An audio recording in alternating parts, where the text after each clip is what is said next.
welcome to the Spawn Chunks, episode number 47 for Monday, July 8th, 2019. My name is Johnny, the internet knows me as Pixel Riffs, and joining me as always is my good friend Joel Duggan. Hello, Joel.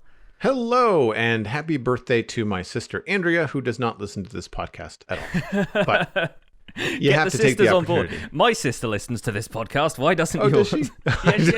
Occasionally she does. She says she listens to it when she goes for a run sometimes because it's something that she can just kind of like zone out to and have some voices in her head without having to concentrate too hard on it. Nice. Yeah, I tease my sister because she used to listen to the Citadel Cafe, my other podcast, and she doesn't anymore because she's getting married and she is going to be stepmom to a 6-year-old. And so I asked Kaylee, the 6-year-old, one time, it's like, so do you like Minecraft? She's like, I don't really think I know what that is. And then she said, she decided after I told her about it, it's like, no, I don't really like Minecraft. And I tease Kaylee now. It's like, do you like Minecraft? She's like, no. And I just look at her go, yet. And I look at my sister like, you don't listen to my podcast about Minecraft yet. Yes. Yeah, no, Kaylee's just a little bit young, but I think when she gets a little, older, because she loves Lego. And yeah. I think there's going to be and she also gets frustrated with rules. While she obeys rules when they're in place, she also very much wants to do her own thing. Like Kaylee she will listen to you if she's somehow decided that she's come up with that idea herself. So her parents have to try to convince her that the thing that they want her to do was her idea, because then it's no problem. If Kaylee thinks it's her idea, she's on board. And that kind of environment with, there are no rules, no holds barred. I can do whatever I want. I can see her being very interested in. Oh yeah, when it comes to Minecraft. Give her 5 years, she'll be breaking bedrock like a pro. It'll happen. Believe me. It'll happen. Well, speaking of people that are interested, we have a milestone to announce here on the podcast. The Spawn Chunks has now passed 100,000 downloads. Hey, that is cumulative. Applause, ticker tape falls, everyone cheer. Yay. Kaboom! That is, of course, cumulative over the last almost year and 47 episodes all combined. So that is phenomenal. Wow. That's just a fun number to look at when the Blueberry PowerPress email comes in on Sundays and says, here's your statistics for the last week, and oh, by the way, here are some big things that happen. You're just like, oh crap, that's a big number. Fantastic. Yeah, it certainly is. 100,000 of anything is always to be celebrated, so thank you so much. And speaking of which, we had a quarterly patron hangout yesterday, and which went really well, so thank you to everybody who was able to turn up to that. We've had some really great feedback from our patrons, and even from folks who weren't able to tune in live. The whole thing is now uploaded to the Patreon RSS feed, so if you are a patron of the show, you can log into Patreon or just open up the Patreon RSS feed if you already have that in your podcatcher, and it'll appear in that as a regular kind of episode. It will be signposted, so you'll know it was a patron hangout. It's like the 0.5 episode is 46.5. But that went really well, and it was a pleasure to be chatting to people as usual. Got some good feedback, some good ideas, and ultimately we seem to be pretty happy with the way the podcast is going. Yeah, I really appreciated all the feedback. We've had some emails come in, so if you do want to go listen to that, please feel free to send us an email. That's going to be the best way for us to track any feedback about the show itself. It's usually an easy thing for us to look at. Not to mention that both Johnny and I, of course, have access to the inbox, so it makes it easy just for us to communicate back and forth as well. Certainly does. So have you been up to much in Minecraft this week? Well, here's the thing. And this is going to tie into, I think, a lot of what we're talking about later in the show, but it has been unbearably warm in Halifax over the weekend, which is normally my time for Minecraft. And as much as I wanted to play, I found myself just like sitting down in my studio and just saying, no, I can't do it. I don't have a portable way. Like I can't just go and get my Minecraft fix in the living room or outside or anything like that. So I didn't play very much, if at all. I messed around a little bit in the end, just kind of cleaning up and doing nothing intensive, just kind of like resource gathering, making concrete, the kind of stuff that I want to have done before I stream next time. Yeah. And I just found that I just wasn't able to spend a whole lot of time in it, especially because I could play with my AC going, but then I can't stream. because I can't record because it's loud. Now it's efficient. If I put my AC unit in my little 8x10 studio, it cools down to like 22 degrees and it's very comfortable, but it's loud. So I can't do any audio work with that thing going, which is a problem. So that's kind of where I was. Now I did take some time during the week to edit my latest Let's Play episode and put that up on YouTube. So I find this, and I'm curious about how you feel about this too. If I don't have time to play Minecraft, or if I have other things like video editing to do, once I sit down and start editing, because of the POV of editing those videos, I almost feel like I'm playing. Like I sort of get the same itch scratched from editing a Minecraft video that I do from playing Minecraft, if that makes any sense. Yeah, I can see that. It's not necessarily something that I share because I'm very much aware of like, okay, I've got to edit this and the deadline is there and everything, and I just kind of have to power through it. But yeah, if you, especially if you've got an editing setup that has quite a large sort of section dedicated to the footage, I can see that being a thing where you're kind of you've got tunnel vision on the footage itself, and it kind of feels like you're in it in a way, and that's a good sign because it means your videos are kind of immersive for anybody watching as well.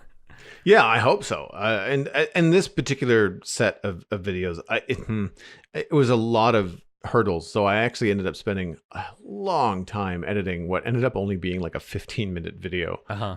Now, part of that was an entire edit session of like 2 hours one night that I had to trash the next day because it just didn't work.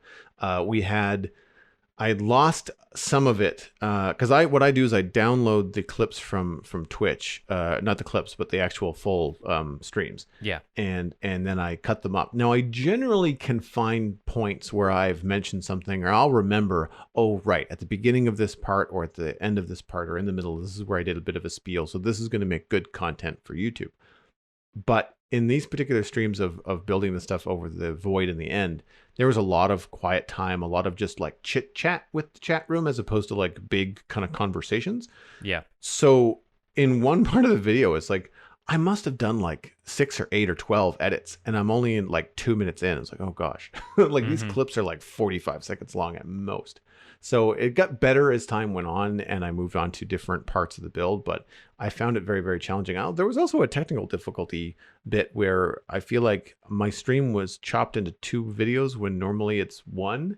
And right, yeah. I remember Twitch being problematic for some people. So at some point there must have been some sort of internet hiccup on Twitch's end because I never stopped streaming. I never had to restart the stream. Nothing crashed on my end, but some people had to refresh the Twitch page. So I ended up downloading 2 different videos, and of course they cut out a key part of what I wanted to say. Yeah. So then I had to try to piece 2 different videos that were recorded in 2 different times, like the 28th and the 30th or the 1st or something. And then I had to mix clips in the wrong order to make an episode that makes sense. So they were not in the right chronological order. Believe it or not, I've done that a couple of times with my stuff. I'll start a sentence and I'll kind of fluff a line halfway through, and it's not like it's scripted or anything, but I want to explain things concisely because I'm making tutorials. Right. And then I'll start another sentence where I thought I could probably pick up and continue the same idea, but then the edit point just doesn't work, and it feels like you have to kind of chop everything up and have it in a different order in order for any of it to make sense for the context to be consistent. And yeah, it's tough doing those edits. So you have my sympathy, especially if it's a Twitch problem, not you. Not any particular fault of your own. It's just like the connection dropped or whatever for whatever reason. And I use the same setup for streaming that I do podcasting. So the audio is pretty on par, but I've not been able to really master editing in my own audio fixes to my YouTube videos in the same way that I can edit a podcast, where I can say, oh, I screwed up this word, or I got the website wrong, and so I'm going to pop in and I'm going to say the website. Sure. Or what happens for me a lot is I'll have a long conversation on the Citadel Cafe, and during my outro, I'm tired and I slur important information, like I don't speak clearly. So then I'll pop back in and I'll say it. And I can do that seamlessly. But when I try it with a YouTube video, it's like, hey, did you know that Vines? can grow under maps, and you're just kind of like, yeah, that doesn't work at all. It's like really obvious ADR in movies. It's like yeah, really, really bad. Yeah. But that's something that I actually wanted to bring up on purpose. This is completely random. I noticed this when I was mucking around in the brief time that I had in Minecraft. I wanted to grow an extra few vines to have in the end for various reasons. And I had maps nearby, and I thought I had trimmed all of the vines away. And then I kept on getting vines growing down in front of me. And did you know that vines can grow under maps? Oh, can they? Oh, that's interesting. No, I did not know that. Yeah, because I like using vines in drops, like in a situation where it slows you down and it's not a water drop. I don't like the look of them. Now that I know that I can potentially hide them with maps, if they still catch me. I don't know if they still catch you. I imagine they do. Oh, I presume they do, yeah, because it's just an item frame. Like, a map doesn't have any kind of hitbox, so it's not like you'd fall on it and die. Exactly. Yeah. It's why I don't use ladders, because ladders are more attractive than vines in that kind of technical build, but of course you can potentially hit a ladder, and that's bad news. Yeah, that opens up a few opportunities, though. I can see it being a very specific use case, but yeah, like being able to hide vines that way is actually a pretty cool idea. And I don't know if that's new, because that they tweaked that in, I think, was it 1.14, where you could currently climb up vines if they don't have anything behind them. Yeah, I can kind of do that. I've been doing that because I've been clearing out a swamp area this week, and yeah, having needing to get back up onto trees so that I can take them down. Typically, I just climb up the vines on swamp trees and take down the core, basically take down the logs from inside. And I've been just jumping at vines and being able to climb up them that way. So it does seem to still work that way. Yeah. So anyway, it's kind of an interesting idea. I might try to play with that in the future. I'm not sure what it might be useful for, but it could be, I think it could be kind of cool for, those builds or those farms where you want to have something on the wall that will keep entities from cramming. But then you don't want a vine in the middle of your really classy, white-looking redstone build. Having those white panels or black panels that you can make with maps would be very, very cool. You could even use it in terms of map art if you had the time and the patience to do it. You could add in a custom sort of block-looking texture almost that looked like some kind of flowering plant that could take place at the top of each of the vines. So you could, instead of hiding it, you could have a vine kind of trail down from it and use it for aesthetic stuff. Oh, very cool. Yeah. So if you had say a wall of stone brick, you just copy the stone brick texture, add a flower onto it on the map, and then have vines trailing down from that. That could work pretty well. Although I guess you could don't do that have without this kind of time, Johnny. Don't give me these kind of ideas. To be fair, you could do that without hiding the vines behind it in the first place, but to have the vines actually be there and organic and actually part of it is kind of neat. Yeah. Well, so in the swamp, what have you been doing in the swamp? It's a witch farm. I'm building my first ever witch farm, and it's really weird the amount of stuff that I've been doing in Survival Guide as a tutorial, but it's still like the first ever time that I've done it. So part of it's fun though. I kind of feel like a fraudulent tutorial maker, considering that I should at least have tried it once before I actually explain to other people how to do it. But you're learning together. There's so much stuff to do in this game. That's the problem. Like, I can't have done everything, otherwise it would take me forever. But still, my first witch farm, and yeah, it's a very convenient place to have a witch farm, depending on who you ask, because it's right on the edge of an ocean, and the ocean kind of borders a swamp biome, and the witch hut is like halfway out to the ocean. It's basically in the last blocks that can be in the swamp biome before it turns into like a lukewarm ocean.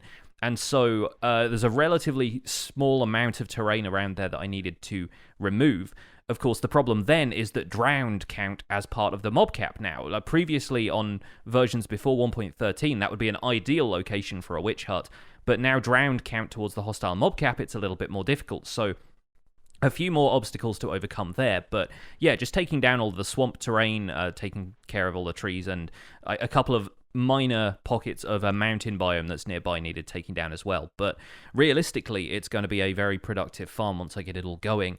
And yeah, I've looked into the shifting floor designs, found a very useful shifting floor design as part of one of Ilmango's old tutorials, and I'm probably going to put that together later today. But the first episode of that went out today, which is just how to pick the location of a witch hut and kind of figure out exactly where you want to build one of these things. Nice. Aside from that, after complaining about fossils being really hard to find last week, I found a fossil. Although it was actually a case of going out and hunting for it. But since then, I have been inundated with people who either didn't know fossils were a thing or found theirs completely by accident and thought it was really easy to find them. But if you are going out with the intent to find a fossil, it is still quite difficult. Luckily, I was able to find it on a stream. We just went exploring in a desert. I found an abandoned mine shaft. It opened out into a ravine. In the middle of this ravine, above a massive lake of lava, was a fossil, and so I've turned that into an archaeological dig site kind of setup in my world now, which I want to do more with. I want to go back and build like more of an encampment around there and actually make it look like there's an expedition instead of just one lone person who's put together all of this machinery and furniture. But yeah, I think it's turning into quite an interesting project, and I'm just happy that I found one, because people have asked me about them for ages, and I've just gone, well, I don't know where. Like, I could start an episode and say, right, we're going out to find a fossil today, and then just play all day and still not find one, which is kind of, it's one of the few things that in Minecraft you don't have a guaranteed way of running into it, really. So I just sort of maximized the chance that I would find one and got lucky from there. So when you find a fossil, are they different, or is it the same fossil design whenever someone finds one? There are a few variants. It is usually a rib cage and or a head type kind of skull structure, but if you look on the Minecraft wiki, there are actually, I think, 4 or 5 different variants of each. And some people have put them together, and it sort of looks like the head of a dragon. If you kind of piece the skull sections together, it sort of looks like it has a snout to it. But yeah, like you'll find them being different sizes, different lengths, that kind of stuff. But for the most part, I think the implication is that, there's those unused giants that you can spawn in using commands, but they're not actually in the game at all. It's just like a giant zombie with no AI. I did. That's a thing. What's that? Okay, yeah, I wanted to do an episode at some point about unused mobs, because we can mention the illusioner, we can mention the giants. Basically, if you go into creative mode and you can spawn a giant, it's basically like a 40-foot tall zombie. So that's fun. Give that a try at home. But then I think the implication behind fossils is that they are meant to be the remains of these giants, which are no longer around, and just kind of like a nod to the fact that they were in the game's code but never fully implemented. I think the early idea was that they were going to be some sort of boss battle, but there was just no realistic way for them to spawn in a way that would make it sense for a player. And plus, like, having effectively it's just a zombie that's scaled up, so like the hitbox of the thing is not really going to make sense. It's not really going to be able to attack you the way a normal zombie could. And yeah, they were just a big mess. I can see why they're not in the game, but yeah, it's a cool concept though. Like, I mean, the idea of a boss like that you could summon, similar to like the Wither, like maybe not something that spawns, but something that you could actually put a zombie head on top of some blocks or something, and then create this thing to then attack. And I mean, I'm not sure what the drop would be. It wouldn't be, probably just rotten flesh. Just it explodes and just rotten flesh comes down, like the end of Ghostbusters, right? But yeah, I've seen them used in very fun ways on multiplayer servers, particularly in the Hypixel server, which of course has quite a creative application of a lot of building stuff to begin with. In the lobby of one of their mini games, they had a giant that was basically like from the shoulders up was all you could see, and they'd built iron trapdoors in front of it, so it looked like it had one of those Jason style hockey masks on, and was kind of like being restrained in this thing, and that was just like a decorative thing in the lobby. But since they have no real AI, there's not really a great deal you can do with them, and yeah, that was it. But that was the only time I'd actually seen a giant kind of in person and seen it kind of do stuff, and the arms just kind of like loosely waving in front of it the way zombies' arms do when they're idle. Yeah, it's fun. But yeah, give those a look next time you fire up your creative world, and then shake your head at them and go away again, probably. That'd be a fun build project, right? Like, I mean, just taking some inspiration from the fact that there used to be giants in the game, and then building your own version. It wouldn't be movable, but like just like a static, kind of like as if the thing was in the world. Give it some knees and maybe change the design a little bit to have it be like quote unquote Minecrafty, but maybe not a zombie. Maybe it's its own thing. In a kind of Shadow of the Colossus way, where you've just got these giant kind of earthworks moving around. Yeah. Well, given that they have like so many cool classic kind of monsters, I mean, I feel like a Cyclops would be an excellent giant. Yeah. You could pull on mythology for that kind of stuff. Yeah, I always like those mobs in World of Warcraft. Ogres, I think, are technically what they're called, and they're about twice the height of a player. And so they're really satisfying to fight because when they fall over after you've killed them, they shake the ground. Like when they fall over and hit, they kind of like boof, and then everything kind of rumbles. And that would be a fun mob. We don't really have. I guess the Wither is pretty big. What else is big in Minecraft? I mean, the dragon's big, but I mean, in terms of like a big heavy mob, I guess it's a friendly mob for most part. Is that the Iron Golem? But something like an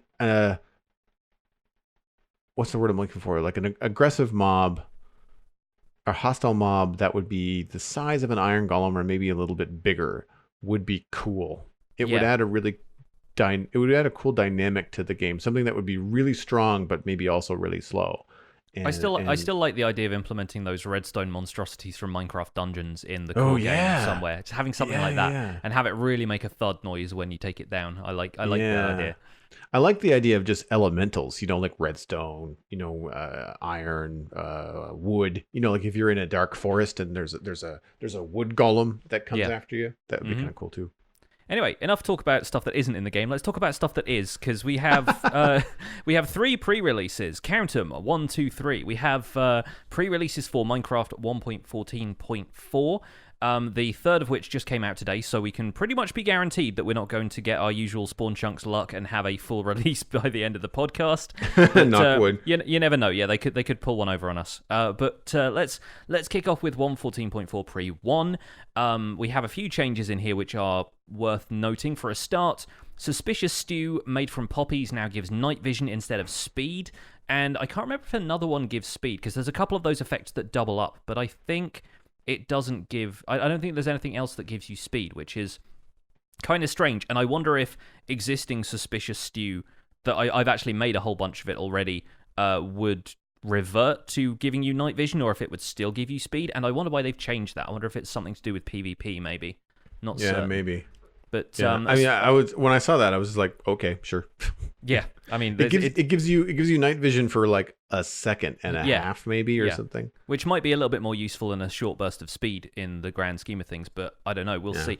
There's a few other performance optimizations, and there's a command, the /debug report, for players to include more details in their bug reports, which is very useful considering the amount of bugs we're having to report these days. Speaking of those, we have a few bugs worth mentioning from this fix.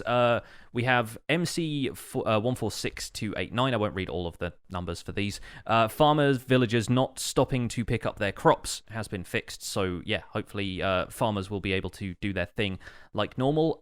We have a fix for end city and end ship generation getting cut off at chunk borders. So hopefully no more cities which have like a wall completely sheared off them. Here's one that applies to you, I think, Joel. Java using 100 to 200% CPU. That's probably something you want to get fixed. Probably something you want to get fixed. I don't think you've got 200% of a CPU. I don't think you've got 200% of anything, really. I don't know. It's the kind of thing that I don't know if this is tied to the graphical problem that I was having before, because it's a different bug number. Yeah. But anything like this that's a problem on a Mac OS is going to be a good fix, because as I've mentioned before, there's a number of things that I can do in Minecraft that will make my computer spin up since the 1.14 has dropped, which it should not do. It like my computer should handle Minecraft, no problem. Yeah. I'm also very curious to see how this affects streaming. I've not had any problems, and those that I've had previously in the fall were tied to Twitch on that end. But really, I know that OBS is not optimized and uses a lot of my CPU. So if Minecraft is going to use less, then I'm a happy camper. Yes, for sure. There's a couple of small bugs related to closing menus and screens moving around, that kind of thing. Yes. Yeah, that's a thing you've encountered as well.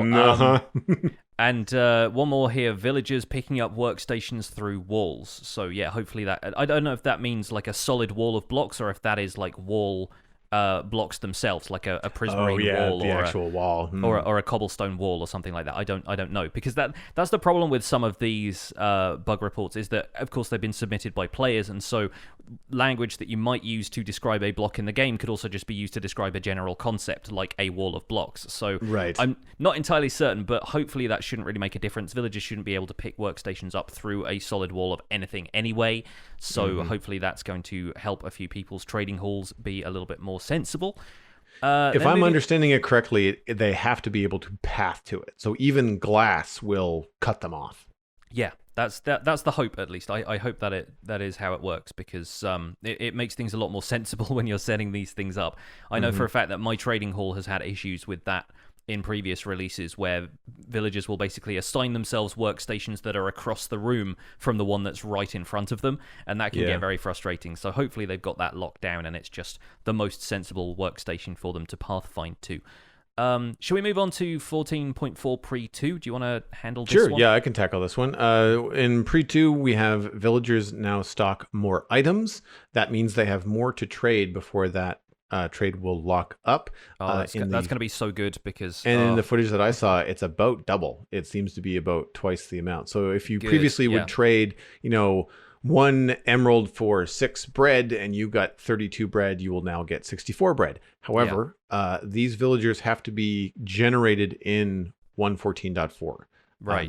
It doesn't appear to apply to existing villagers. I would imagine it's because they need a fresh trade. Like they can't be they can't be old villagers. The thing that villagers tend to do is just keep whatever they had in previous updates, even going as far back as when villagers got another overhaul to begin with, and all of the professions got split out further. Your legacy villagers from 1.5 would still keep their old trades. I remember people trading for Eyes of Ender with legacy villagers when that trade got changed to just being Ender Pearls, because you could skip progression with it, but people were keeping their old villagers around simply because they still had old trades, and that has not changed from version to version. That doesn't get overwritten. So yeah, kind of useful to know that the new villagers have to be refreshed and have to be brand new villagers for them to stock extra items. More farmers is what we need, because trading 8 pumpkins at a time was kind of painful. Villagers will now remember their gossip after becoming a zombie villager, which is, I guess, good news. I'm noticing as they've made more changes to villagers and trading, you can really game the system. It is not very difficult to get your trades down to 1 emerald for just about anything that you want. I don't necessarily know if that's a good thing. It feels pretty easy. Now, granted, I'm a fairly technical player, and it's more of an end game thing than it is something you're going to be able to do right away.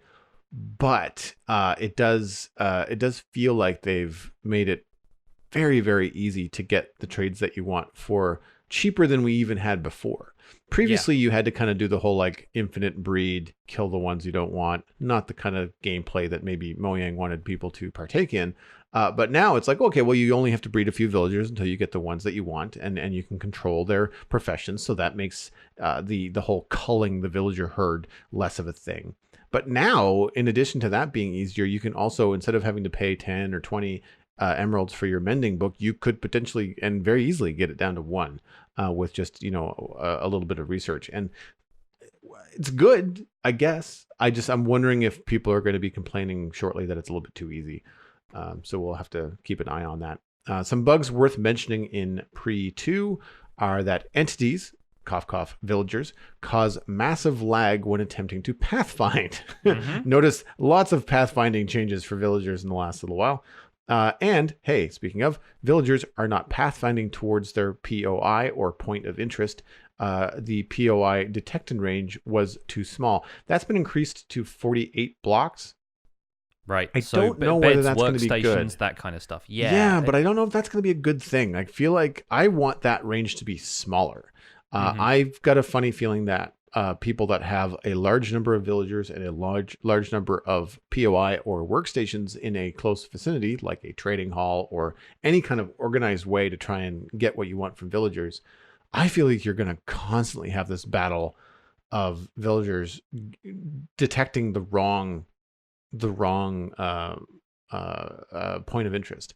And I don't know how it's going to be able to be controlled. As long as they can be consistent with which one that they choose as theirs, and that stays. I think that's been a problem that may have been fixed in a previous release. I'm not certain, but I think it is a little bit more consistent. I think that was also linked to the issue where villager GUI was opening and closing really fast, was because it was a problem with them not being able to pathfind to their workstation, and if you blocked them off from any other workstations and replaced the one in front of them, that's what you could use to recover it. So I'm hoping that ultimately the end game for this, if not what they've already done, is to fix it so that they get one workstation and they're like, okay, that's my workstation for now until it gets broken. And then, they don't reset that every day when they go to sleep and wake up again, and they don't reset it when you unload chunks and then return to the village and that kind of stuff. They can kind of be more persistent with that. And if that's the case, then the POI detection range being larger is fine, because ultimately what that means is if they wander too far away from a village, they'll still be able to find their way back to their chosen bed or their chosen workstation. Because when they get meeting times, they do tend to wander off in pairs occasionally, and then they end up outside of the village range, and then that's when you get a problem. Yeah, and one of the things that I noticed, again, we brought this up last week, but I do tend to watch Cubfan and Exumavoid when new Snapshot stuff comes out. And Cubfan noticed that the villager will not wander farther than 48 blocks away from the point of interest. So in their wandering phase, not only do they have a detection range for the point of interest, but they also have a limit on their wander so that they don't leave the range of the village. And I would imagine the village... I'm not even sure how village radiuses are now calculated, because it used to be just a given number based on the center of the houses. But now I'm wondering if each, instead of like a single box, I'm wondering if there's like a radius for each workstation, and then that kind of would look like a bunch of circles in a pattern would sort of indicate, well, that's the village, right? Yeah, I think the concept of a village being a fixed location has kind of changed a lot in 1.14. So it doesn't really quite work the same way anymore. Does that, you have a mod that you use to display the boundaries of things like nether fortresses and things that you did for your tutorials. Does that work for villages? Like, can you use that mod to detect the range of the outside bounding boxes of villages? I don't believe so. I don't think it would work with the current system anyway, but I don't think it would work with the old system either, because a village is not a location that is necessarily predefined by the game. Obviously, structures will generate there, but what makes it a village in previous versions was the amount of doors and the radius in which those doors were spread. So I don't think it updates a hitbox based on that. I don't think that's necessarily what it counts as village. That's just a convenient way of thinking about it for players. I think in terms of like the hitbox of a structure, that really doesn't apply, and it applies even less now because we have beds and workstations and just the villagers themselves effectively counting as the requirements for a village. Yeah, so, and the whole jigsaw block thing and how they're constructed, and it'd be really interesting to see a data pack that could be made for indicating the bounding boxes of these structures in the new way that they're being made. That would be an interesting tool. I would imagine probably more for map makers and stuff, but it would be fun as a technical player to kind of dig in there and see what's up. Yeah. We got one more pre-release that just happened today, pre-3, which has one bug fix in it that says chunk loading was creating unrecoverable lag, which is a good thing that is fixed. And anecdotally, I noticed a couple of people saying that chunk loading in the pre-2 pre-release for 1.14.4 was really good.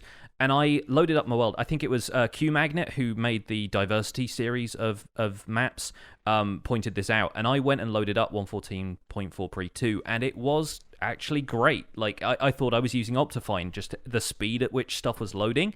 And in the new pre-release, that has basically been the same. I didn't notice any of the lag. I was just like flying around a test world to give it a quick go, but on the test world it was keeping up with Elytra flight while generating new chunks, which was actually really good, considering that the problem with Elytra in previous versions where the chunk loading hasn't been as good is that you fly out basically into the void and it isn't loading the chunks below you. So that created problems with like Elytra flight being able to conserve momentum, but also created issues where you didn't know what you were flying into in the slightest. And in pre-generated chunks, it was even loading chunks in front of me with the fastest flight speed of spectator mode, which is without, applying crazy potions or anything like that. I think is basically the fastest that you can fly. I think chunk loading in that version, as long as that holds for 1.14.4, full release, is probably going to be the best we've seen it for a while. which is promising. And I just hope that means better performance on servers. That's my Mm-hmm. my remaining bugbear in 1.14 is that servers are kind of suffering from unbearable lag when you have more than just a couple of people online, even with some pretty hefty hardware now. So yeah, here's hoping that hopefully, with optimizations like that being made, they are closer to dialing in server performance for this version. Let's hope. Fingers crossed. Yeah, I mean, overall, they all sound like good bug fixes. I Yeah. was disappointed that they didn't address the screen tearing issue. Yeah. I'm wondering if that Mac optimization might help in that regards. But again, I really feel at this point I'm in a hard spot. I really want the 14.4 to come out so that I can update and potentially solve some of the issues that keep me from playing the game. However, I'm now at this point where I've been so burned by pre-releases and by these latest versions of 14 that I might have to just be patient and try to wait it out and see if there's any reports about bad things happening, bugs that are not listed here, new bugs that we see in 1.14.4 when it does actually hit. Because I'm getting a little impatient with the rigmarole of like updating the server, hoping everything's fixed, having some of the things that you want fixed, and then realizing, oh crap, this is broken now. Yeah, awesome. There's some other bugs. Yeah, I've seen some folks in the Discord saying similar, that they didn't update to 1.14.3 because of the trading UI bug and the changes to iron farms. It's like, we just want our stuff to run the way it's running right now for a little bit longer before we make a leap and hopefully leap forward to something that's a little bit more put together. And I want to be clear, I don't mind changes in the game, game play. If you're going to change the game, you're going to change the game, and I'm going to try and roll with it. And half of the fun that I have is adjusting my builds in my game to part of the fun. You adapt to the new version. Yeah, exactly. But I want the game to function. Like if I can't play it, it becomes a problem. Yeah. So that's usually where things go. But speaking of not playing, actually, we have an email, and it leads right into our main discussion this week. And if you are cool with it, I will jump right in and read the email from Yuzu. Go for it. Looking forward to this discussion. Yes, this comes in, I think it was just the other day, and Yuzu says, "Hey guys, I found this podcast a few months ago, and I just joined a new Minecraft server. The members of the server were primarily from a Discord group I was involved in. For the first few weeks, there were plenty of people playing on the server, and it seemed to be active and healthy. Fast forward to now, and almost all of the members have stopped playing. I am by far the most active player, despite only playing a couple hours per night at most. You play a lot more than I do. If you were in this kind of situation where you have been seeking a multiplayer experience, but all the other players have left, would you give that as grounds to leave the server and move elsewhere? If you had felt that you had spent a significant amount of time on the server, would you ask for a world download to continue elsewhere? I'd really appreciate your thoughts on this topic. Love the show. Thanks, Yuzu." Thank you for an awesome question. And yes, a really unique question we haven't talked about before, and something I know a lot of people talk about. Like this is a known thing that happens across multiple servers. Now, I'm going to throw it to you first because you run a multiplayer server for your Patreon. Yeah. And I'm wondering if you've had any of these kind of issues crop up on that, like something that you have direct administration control over. Yeah, I mean, it happens a lot with smaller server communities. Activity tends to die down a few months after a full release comes out, when things have kind of plateaued, everyone's had a chance to explore all of the mechanics, and sometimes people just get busy, sometimes they just get burnt out on playing Minecraft in general, and burnout is something that I think we've touched on briefly in the past. In the case of this update in particular, I think sometimes people are also getting frustrated, like you, with the performance issues. And when the honeymoon period is over for 1.14, the tipping point arrives when the features are no longer worth the hassle of playing on a server that is kind of laggy, especially as players build more stuff up. So yeah, there are seasons to this kind of thing. Like it comes in waves. It's like the tide. Sometimes there's a ton of people online at once, and sometimes people sort of back off and wait and see where things are gonna end up. And yeah, it happens. I think part of the problem with the overall appearance of Minecraft servers is that the main examples we have of stuff like this are content creator servers, where effectively it is the player's job to stay on the server and continue making videos. And so everybody gets the impression that a healthy Minecraft server is one where everybody is playing around the clock, basically. Folks like Hermitcraft, for example, when nobody who has, a semblance of a normal life, in giant quotes here, because this is my normal life as well now.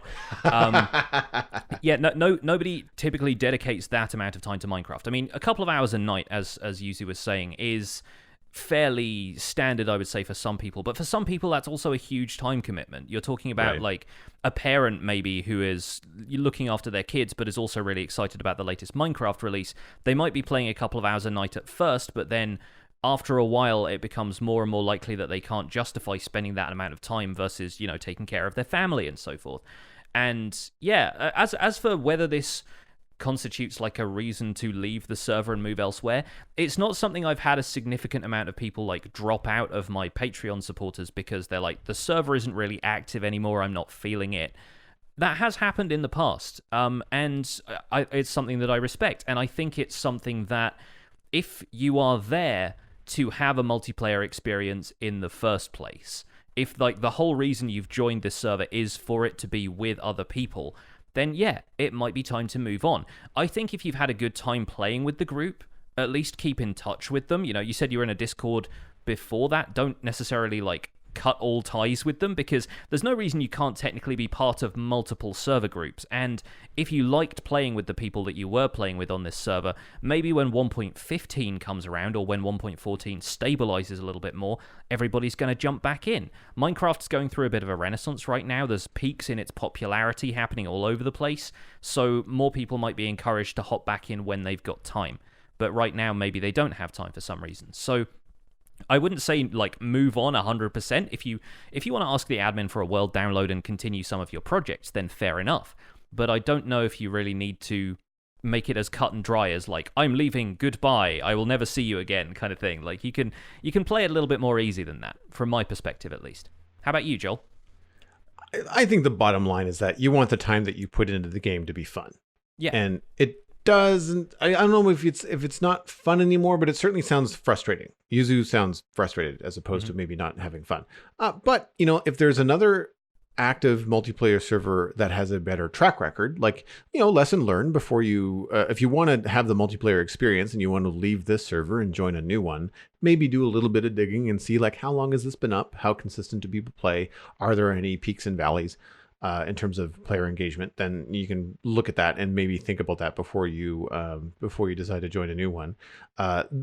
I can also appreciate the amount of time that you have put into and probably, done a lot of really cool projects on this particular server. And since you're the only one playing, to take your email at face value, it's going to feel an awful lot like your world. It's going to feel an awful lot like your builds and stuff like that in your server, even though it's not technically.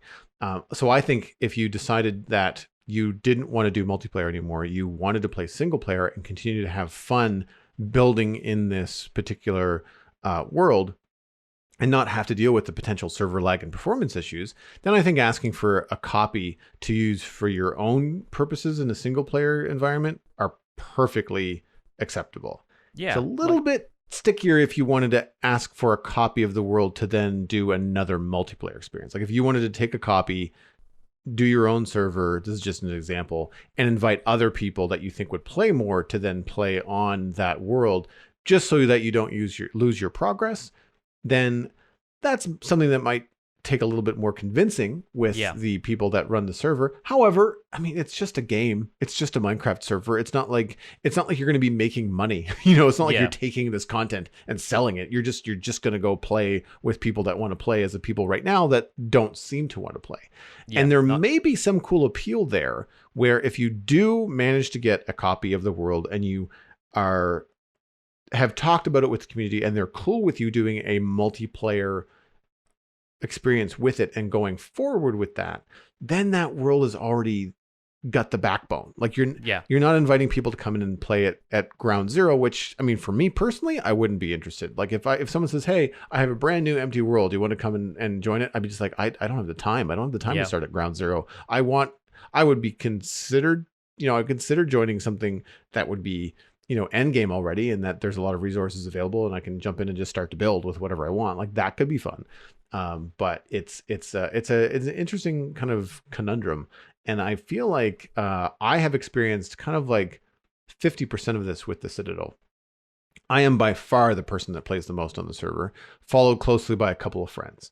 There's probably about 10 people whitelisted on the Citadel, but I want to say 3 to 4 of us play consistently. Yeah. And people do come back. Like I've seen people pop in from time to time, that sort of thing. It all depends on their schedules. And like you said, a couple of people are parents, they've got families, that sort of thing. And so I never have any kind of false expectations of it being a very popular multiplayer server. Mm-hmm. I wanted to be able to play with friends when we wanted to play with friends, but for the most part, I'm quite content with doing it on my own. I do very much feel, now granted, I'm the admin, so technically I guess it's my server, but I do sort of feel in a lot of ways that portions of it are very much mine, in that weird kind of ownership way that you feel about builds in Minecraft. Yeah. But playing on a multiplayer server gives me more to do. We can build shops, we can build farms that are community, we can joint build, someone wants to do a path and somebody else is good at paths and somebody else is really good at, technical stuff. And so you can kind of play off one another's strengths and make excuses to play together. So I like having that aspect. It doesn't happen very often, but if I was on a single player world, I would not have that option. Yeah. And I think that would be less fun for me. Yeah, and if effectively you can play single player on a multiplayer server, like it's single player with the option of having people join you. You can try and gate yourself off from everybody else unless you want them to come and interact with you. But yeah, it ultimately just depends, like Joel says, how much fun you're getting out of it. And if you think you have another server lined up that could be more fun, I see no reason why you shouldn't move on if that's just what makes you happy. I don't think you're going to really burn any bridges with anybody if you're just like, you know what, I feel like playing Minecraft with people who are more into playing it regularly, so I'm just going to go over here and do my thing. I don't think that should be a problem for you. But yeah, hopefully not. Anyway, this has been a great topic to tie into our discussion for this week, which is going to be about kind of the summer attitude to Minecraft, I guess, because we are headed for summer. The weather, at least in the northern hemisphere, is getting warmer. Everyone is spending a little bit more time outside, and so maybe people are inside less and playing games less. And you picked out the email and you kind of decided we should spin it out into this topic. So what have you got to add to that? Well, I do notice that there's a bit of the summer lulls happening, and that's LULL, not LOL for people that are used to internet speak. I'm glad you brought up the hemisphere thing. I mistakenly was thinking about this very much from the northern hemisphere attitude, as opposed to all the people in Australia that are spending a lot more time inside right now because it's cold for them. Anyway, cold for them is about normal for us in Canada. Yeah, I mean, I think it's one of these weird things that I'm still struggling, especially as a new content creator, relatively speaking, as far as like the life of Minecraft and how long people have been doing this kind of stuff. People in the summertime are inside less. They're generally playing games less unless it's very rainy, or they are traveling entirely and just don't have access to games or platforms where they can even watch things like Let's Plays. If you don't have a good mobile plan and you're traveling with your family, then watching stuff on your phone is not going to be ideal. Ironically, though, I also know that as far as the wider audience of Minecraft audience being young, summer holiday and Christmas holiday are also peak times for things like viewing videos on YouTube. Now, Pixelorves, you can correct me if I'm off on that. No, I'm pretty sure that's accurate. Definitely, like, Christmas is always the time when everyone ups their game, and I think the summer holidays are a bit more of a marathon than the sprint Christmas tends to be. But I think, yeah, you tend to get a lot more people actively viewing stuff because they've got a lot more free time. You've got kids who are, off school, and they've got minimal amounts of homework to do over the summer holiday, and they can just relax and do their thing. But typically, with younger kids especially, they're not part of a Minecraft server, so I think it still kind of applies that the adults or the kind of the folks who are a little bit older and want to spend their summer doing stuff and traveling and that kind of stuff are going to be less active on servers, and then kids who are more likely to play maybe on public multiplayer servers. Like I've noticed the folks on Hypixel say that perhaps just because of the increase in Minecraft's popularity lately, but they've been seeing record numbers of people playing their games now. So I expect that like minigame servers and stuff like that are really going to pick up, and then survival multiplayer server stuff like that might be dipping a little bit, especially if they've got like a slightly older crowd. That's true. So one of the things that I wanted to kind of pose to our audience is something to think about is what can Minecraft players do in server communities to keep engagement higher in the summer months? Or is it better to have an accepted truth that summer and the server will just be slower, and just rather than putting any additional pressure on people, just be like, look, there's no worries. It's going to be slower. Don't expect to be as busy as we have been in the wintertime when the weather is nicer. I know that we do have some content creators in our audience, and I'm curious with them specifically what changes they might make to their content in summertime to better accommodate the push and pull of less time inside, but then higher consumption rates and stuff like that. I mean, obviously, you're another one of those creators, Jonny. Like, what do you do anything differently? Do you release videos more frequently? Do you keep them shorter? Like, what do you do anything differently in summer? I mean, as somebody who's only really been doing YouTube, quote unquote, professionally for about a year now, I haven't really experienced that kind of cycle and made any significant changes. I mean, Christmas was the time I decided, right, I'm going to try and pump out Survival Guide episodes 5 days a week because I know people will be watching.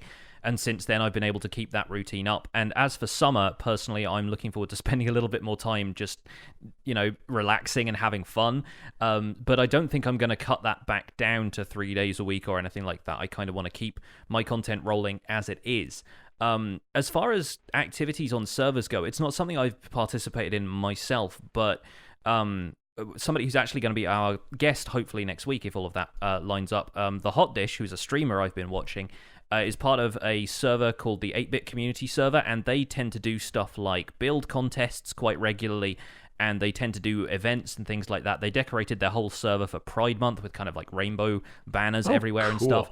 Yeah, it's super fun, and like that kind of stuff can help to give people a little bit more focus if their interest in Minecraft is waning slightly, and it can be like a fun activity to engage a community if you have a community server that's kind of on board with that stuff. If people are playing Minecraft just to hang out rather than going towards any specific purpose or trying to emulate a server like Hermitcraft where the goal is to build big and have kind of crazy farms and that kind of stuff, if they're just there to kind of chill out and hang out and build fun stuff, then that can be a good thing. I think it's probably something that could be tailored a little bit more towards each server's requirements. But they spend a lot of time, interacting with the community on their server, and it's fun to see little stuff like that popping up. So if you can decorate your server for a holiday or for summer, if you can have more kind of beachy stuff around, or there's a thing we used to do on the Decidedly Vanilla server where we would make the daylight cycle longer using command blocks, and instead of having the usual day-night cycle, we would pause the sun when it came up and then have it like artificially move game ticks along using a command block on a redstone clock. And so we could set it so that daylight was more like 20 or 40 minutes, and then once it reached the other horizon, a daylight sensor would switch it off, and then nighttime would be the normal length. So in a way, you could almost emulate seasons and also give people more access to daylight, meaning they can do more stuff outside without hostile mobs being around, that kind of stuff. Obviously, like, check with your server base that they're okay with doing that, but as a group of builders on DV, we were quite happy having a longer day-night cycle, and that could be a way of sort of adjusting your server to summer as like a mindset more than anything else. But as far as like activities and stuff going to keep engagement going, I think it's almost like an accepted truth, like you said, that summer might be a little bit of a slower period if people are spending time with their family, if they've got kids home from school that they need to hang out with and take care of and everything. So yeah, there are different approaches, I suppose. When we were talking about the email, you had mentioned burnout, and I've noticed a number of content creators that I follow adopting the schedule of I'm putting videos out when they're ready approach, as opposed to sticking to any previous schedule. I think in some ways that has to do with the fact that a lot of multiplayer servers, especially those that are putting out or populated by content creators, are in a long haul. Like, they started fresh servers with 1.13, but many did not reset with 1.14. And so this particular, session of play has gone on for months and months and months and months, almost a year, as a matter of fact. And so I feel like some of the creators are getting a little bit of burnout, but I don't think it's necessarily a coincidence, as it definitely serves better in summer to, rather than committing to Monday, Thursday, or 3 days a week or 5 days a week or whatever it is that you do, that you're saying, I'm just going to up my video quality and put out better videos, but less frequently, which means that I don't have to grind as much. I don't have to try to accomplish as much in game. I just have to do one really cool thing as opposed to 4 really cool things this week. Yeah, it also means a little bit more time without like having to close the windows and put on hot and heavy headphones and that kind of stuff, because like working in a warm environment, especially in the UK where we don't have air conditioning installed as standard, we're just not used to it, having hot environments to record in is miserable. And so like having to deal with that kind of stuff on a daily basis, it grinds you down a little bit and makes you feel fatigued. So I think a lot of people's approach to content creation during summer tends to be like, let me take care of myself a little bit more and not have to force myself into a recording routine where I'm putting out content constantly, because that allows me to spend a little bit more time with the windows open, and even if I'm playing and making progress in the game, I'm not recording stuff because that involves like an acoustically dead environment, and that's not something I can do and have cool airflow. Yeah, and it becomes not fun, right? Then it becomes a grind, and it becomes work. I think too that there's something to be said for what you mentioned there about taking better care of yourself. I mean, like, we all spend a little bit too much time in front of screens. I mean, the audience of this podcast in particular, I'd say, is probably people that you may have a balance yourself. I don't want to blanket everybody, but I would say a number of us could probably use to spend like an extra hour reading a book on a porch as opposed to looking at your phone or something like that. And I think that it's interesting to see this trend kind of pushing forward of putting videos out when they're ready.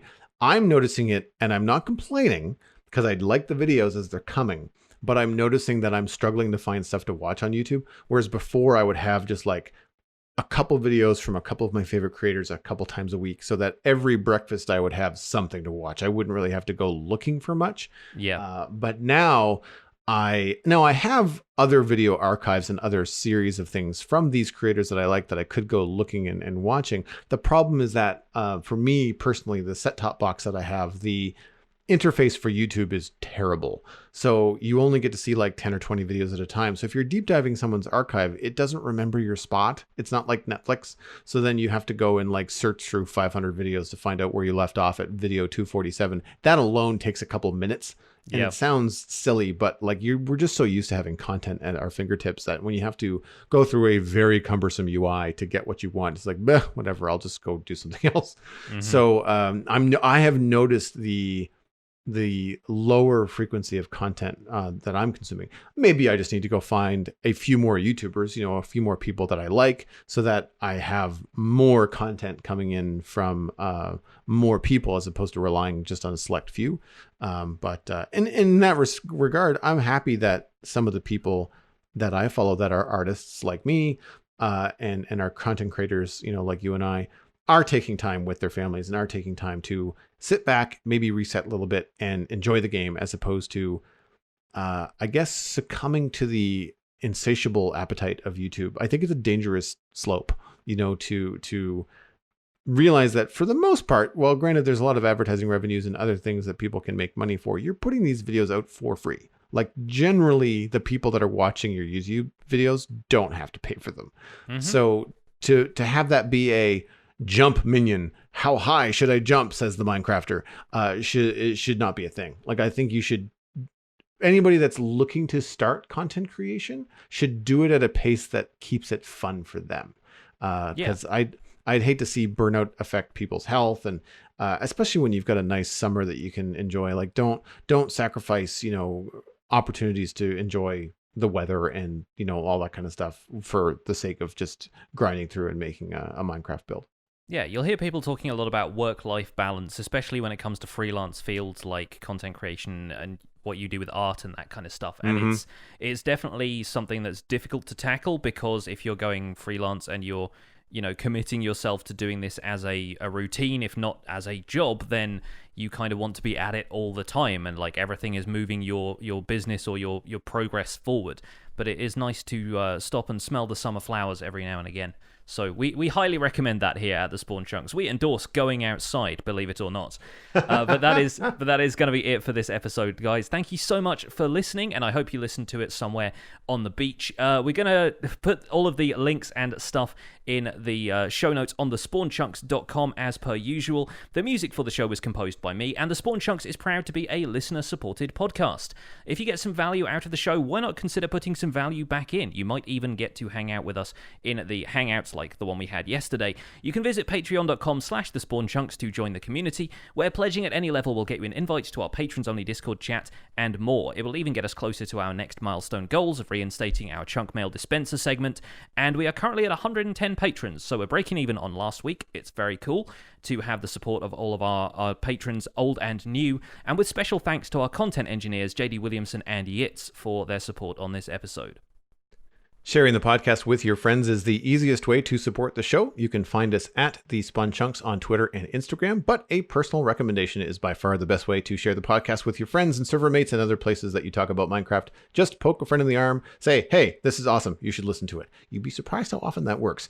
You can email the show at thespawnchunks@gmail.com, subscribe on iTunes, Android, Stitcher, and Spotify, and of course you can find us on YouTube as well if that is how you listen, not watch, listen to your podcasts. The RSS feed is linked on thespawnchunks.com, and the patron-only RSS feed that we mentioned at the top of the show is available on the Patreon page. That is the only place where you can listen to the render distance, the extended version of the podcast, and our most recent quarterly hangout if you are a patron. My name is Jonny, but online I go by Pixel Riffs, and you can find most of what I do at youtube.com/pixelriffs, where I attempt to make sense of this crazy and wonderful game in a series called the Minecraft Survival Guide. I also stream 3 days a week on Twitch, doing behind-the-scenes work for the aforementioned series, and I'm the voice for the unofficial Hermitcraft recap, which you can find through a quick YouTube search. Aside from that, I'm at Pixel Riffs on both Twitter and Instagram. Joel, where can people find you online? Everything that I am doing online is at joelduggan.com. That includes my illustration and design portfolio. If you're interested in hiring me, then just drop me a line there. You can tune into my Minecraft and my art streams at Twitch. That's twitch.tv/joelduggan. And hey, I'm going to point you towards the Citadel Cafe. We've been having a lot of fun on that podcast recently, so check that out. That's at thecitadelcafe.com. Thanks for visiting the Spawn Chunks. The world outside is infinite, and that's why I'm going to the beach.